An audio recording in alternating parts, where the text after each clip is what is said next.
Just checking to see if it was morning. Good morning, everyone. Thank you for having me. I'm really excited to be here, and I want to say I was just so inspired by that video. I'm a native New Yorker, came down here kicking and screaming, but now I proudly call Maryland my home, and certainly Baltimore my home away from home. And I also had the good fortune, I'll share, to not only work with Josh and Michelle once, but twice. So thank you for your leadership here today. I also want to give a shout out to the Bloomberg Fellows. There's more than 20 of you, I think 25, working across the state of Maryland, some within our own agency, and what amazing work you're all doing. So thank you for your contribution to the work we do every day. So when I was asked to speak, I was given a little bit of carte blanche of what I would talk about. And so I wanted to talk around behavioral health, and specifically behavioral health for kids. So I'm going to give some facts, some of which you may all know, but want to start with the big picture and then hone in on what we're doing in the state of Maryland.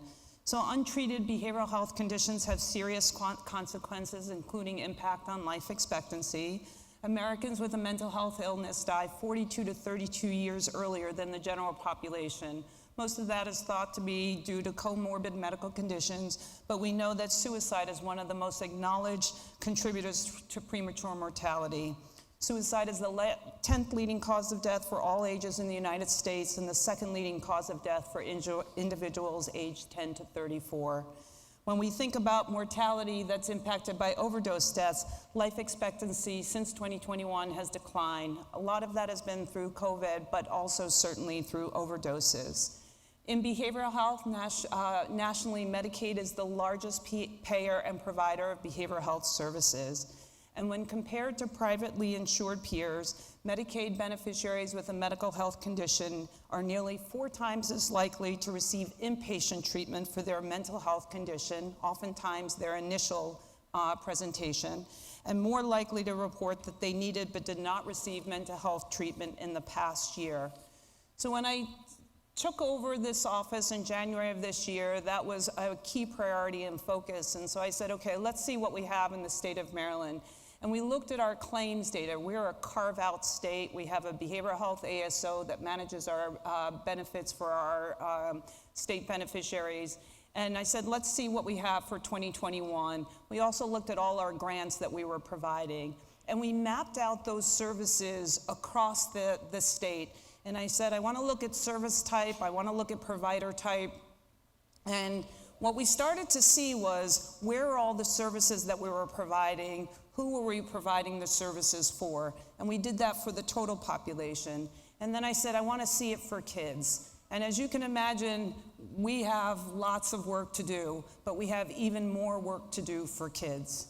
And so what we saw were there were disparities in access to key services across the state, in part due to provider availability. So we had geographic variation, certainly in Western Maryland and the Eastern Shore. But we also had typical variations based on social drivers of health that disconnect certain populations from care. For certain service lines, especially for children and youth, especially 1915I services, huge gap in our delivery system. And then when we looked at inpatient residential treatment for children with SUD, we have nothing in the state of Maryland.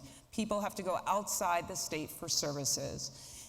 We also looked at gender, and we saw that males were more likely to enter services at a younger age, while females enter services in their teen and young adulthood years, and are more likely to use inpatient services and emergency department services.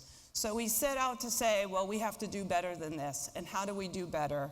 And as we mapped out the services, we started to build what we're referring to as a continuum of care, very similar to somatic health, as you have primary prevention, primary care, urgent care, emergent care, post-acute care, end-of-life care.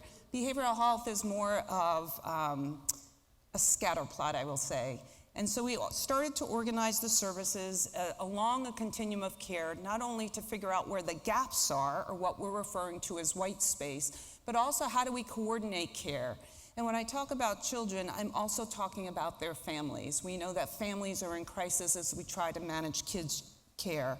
And what we saw, as the data showed, it was really skewed towards inpatient intensive care services. And so we are working hard to rebalance the system of care, move more of that work upstream so children and their families can get the services sooner than waiting for the crisis to occur. So based on that, we're making significant investments in the behavioral health system.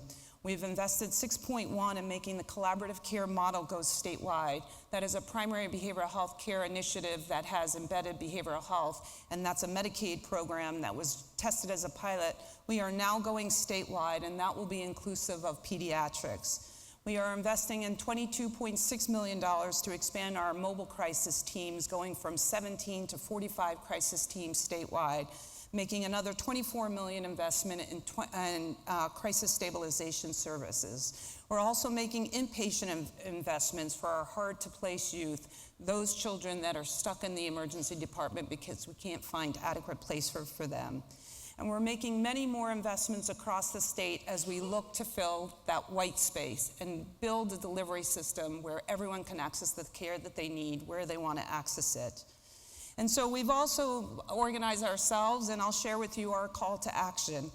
Poverty is both a cause and a consequence of unmet behavioral health needs, and we think if we can start to address these behavioral health needs earlier on, we can help to also address the issues of poverty.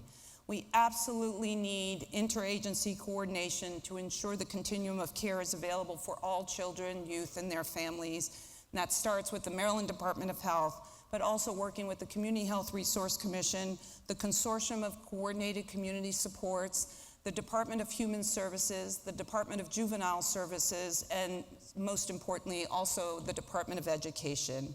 We are also partnering with community and faith-based organizations to strengthen access to care, and we're leveraging and improving upon our existing behavioral health infrastructure to ensure we are maximizing funding. So a lot of work to do. We hope to learn from you all as we build the system of care that we want everyone to have equitable access to quality care, and I want to thank you for having me today.